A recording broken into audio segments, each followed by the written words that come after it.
ಪರಿಸರ ಜಾಗೃತಿಗಾಗಿ ಇಲ್ಲೊಬ್ಬ ಯುವಕ ದೇಶ ಪರ್ಯಟನೆಯನ್ನ ಆರಂಭಿಸಿದ್ದಾನೆ. ಸೈಕಲ್ ಮೂಲಕವೇ ಹಲವು ರಾಜ್ಯಗಳನ್ನು ದಾಟಿ ಮಧ್ಯಪ್ರದೇಶದ ಭೋಪಾಲನ ತಲುಪಲಿದ್ದಾನೆ.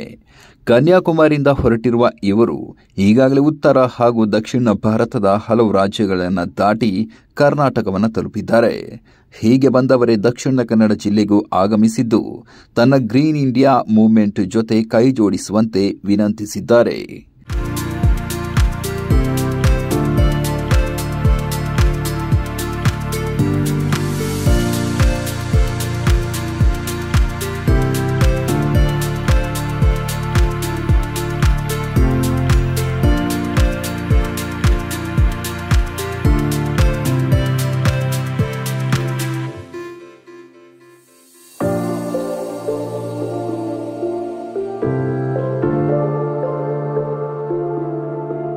ಅಂದಹಾಗೆ ಇವರು ಉತ್ತರ ಪ್ರದೇಶದ ಇಟಾವಾ ನಿವಾಸಿ ರಾಬಿನ್ ಸಿಂಗ್. ಪರಿಸರ ಸಂರಕ್ಷಣೆಗಾಗಿ ಹಲವಾರು ಸಂಘ ಸಂಸ್ಥೆಗಳು ಹಲವು ರೀತಿಯ ಜಾಗೃತಿ ಹೋರಾಟಗಳನ್ನು ನಡೆಸಿದ್ರೆ ರಾಬಿನ್ ಸಿಂಗ್ ತನ್ನ ಸೈಕಲ್ ಏರಿ ದೇಶದಾದ್ಯಂತ ಪರಿಸರದ ಬಗ್ಗೆ ಜಾಗೃತಿಯನ್ನು ಮೂಡಿಸುತ್ತಿದ್ದಾರೆ. ಅದರಲ್ಲೂ ಪ್ಲಾಸ್ಟಿಕ್ನಿಂದ ಜೀವಜಲದ ಮೇಲಾಗುವ ದುಷ್ಪರಿಣಾಮಗಳ ಕುರಿತು ಪ್ರತಿ ರಾಜ್ಯದ ಪ್ರತಿ ಜಿಲ್ಲೆಗಳಿಗೆ ತೆರಳಿ ಜಾಗೃತಿ ಮೂಡಿಸೋದು ಇವರ ಈ ಸೈಕಲ್ ಸವಾರಿಯ ಮುಖ್ಯ ಉದ್ದೇಶವೂ ಆಗಿದೆ.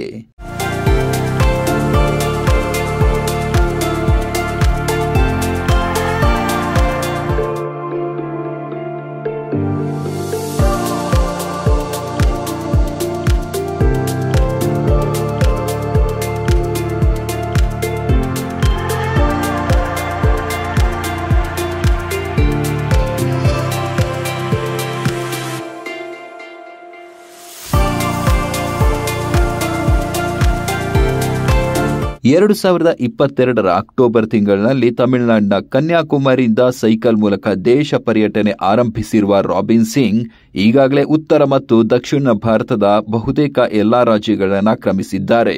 ಮುಖ್ಯವಾಗಿ ಶಾಲಾ ಕಾಲೇಜುಗಳ ಬಳಿಗೆ ತೆರಳಿ ಯುವ ಜನತೆಗೆ ಪರಿಸರದ ಕುರಿತು ಕಾಳಜಿ ಮತ್ತು ಪ್ಲಾಸ್ಟಿಕ್ನಿಂದ ಆಗುತ್ತಿರುವ ಸಮಸ್ಯೆಗಳ ಬಗ್ಗೆ ಮಾಹಿತಿಯನ್ನು ನೀಡುತ್ತಿದ್ದಾರೆ.